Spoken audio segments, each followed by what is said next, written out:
সকালে কিংবা বিকেলে যদি হয় এমন একটি নাস্তা, তো পরিবারের সবাই খেয়ে খুব তৃপ্তি পাবে এবং খুব প্রশংসা করবে আপনার। এটা খেতে খুবই মজা হয়েছে। তো এই নাস্তাটা আমি বানিয়েছি পাউরুটি দিয়ে। তো পাউরুটি দিয়ে আমি এই নাস্তাটা কিভাবে বানিয়েছি তা আপনাদের সাথে শেয়ার করছি। আসসালামু আলাইকুম, সবাই কেমন আছেন? আশা করছি ভালো আছেন। আমিও আলহামদুলিল্লাহ ভালো আছি। তো এখানে আমি পাউরুটি দিয়ে এই নাস্তাটা বানানোর জন্য আমি এখানে প্রথমে কিছু পেঁয়াজ এবং কাঁচামরিচ কুচি করে নিয়েছি। তারপর পাউরুটিগুলোকে এভাবে মাঝখান দিয়ে কেটে ত্রিভুজ আকার করে কেটে নিয়েছি। এই তো দেখলেন কাটার পরে এগুলি কেমন হয়েছে। তো এগুলি কেটে আমি এখানে রেখে দিলাম। পাউরুটি দিয়ে যে এমন মজার একটা নাস্তা হয় তা না বানালে আপনারা বুঝতে পারবেন না। সত্যি খুব মজার একটা নাস্তা হয়েছে।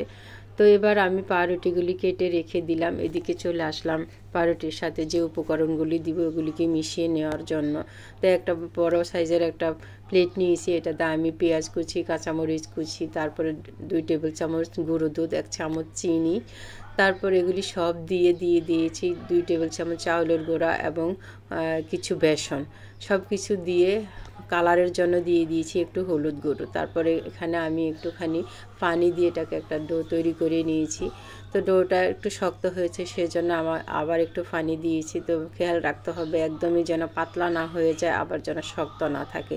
শক্ত থাকলে আপনি পাউরুটিতে এটা ভালোভাবে মিশাতে পারবেন না।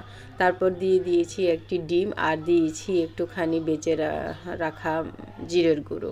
তো এগুলি দিয়ে আমি ভালোভাবে মেখে নিলাম। তো মেখে নিয়ে দেখেন আমি কিভাবে পাউরুটির মধ্যে লাগাচ্ছি। আপনারাও ঠিক এভাবে লাগিয়ে নেবেন। তারপরে এপিট ওপিট করে একটু গড়িয়ে নেবেন। এবার আমি চলে আসলাম এগুলি ভাজার জন্য। তো এটা প্যান বসিয়ে দিয়েছি, প্যানে সয়াবিন তেল দিয়েছি। তো তেলটা যখন গরম হয়ে আসবে তখন আমি এই পাউরুটিগুলো দিব। তো আমার তেলটা প্রায় গরম হয়ে আসছে। এবার আমি একটা একটা করে দিয়ে দিচ্ছি। তবে খেয়াল রাখতে হবে চুলার হিট যেন মিডিয়াম টু লো আছে থাকে। বেশি হিট থাকলে এটা পোড়া যাবে, খেতে ভালো লাগবে না, ভালোভাবে হবে না। তো আমি দিয়ে দিলাম দুটো, আর একটু দেওয়ার চেষ্টা করব, দেখি আরেকটাও দিয়ে দিলাম।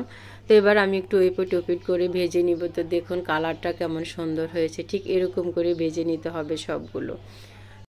তো আমার নতুন বিবাহিত আপুরা সহজেই এই নাস্তাটা বানিয়ে স্বামী এবং শ্বশুর শাশুড়িকে জয় করে নিতে পারবেন। এটা একদমই সহজ একটা নাস্তা।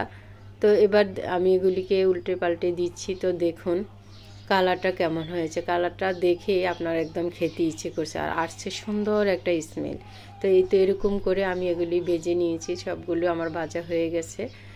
তারপর আমি একটুখানি সস দিয়ে পরিবেশন করলাম। তো দেখুন দেখতে যতটা লোভনীয় হয়েছে, খেতে হয়েছে অসম্ভব মজার। তো আমার ভিডিওটি যদি ভালো লাগে ফলো দিয়ে আমার পাশে থাকবেন। আজকে এই পর্যন্ত। আল্লাহ হাফিজ।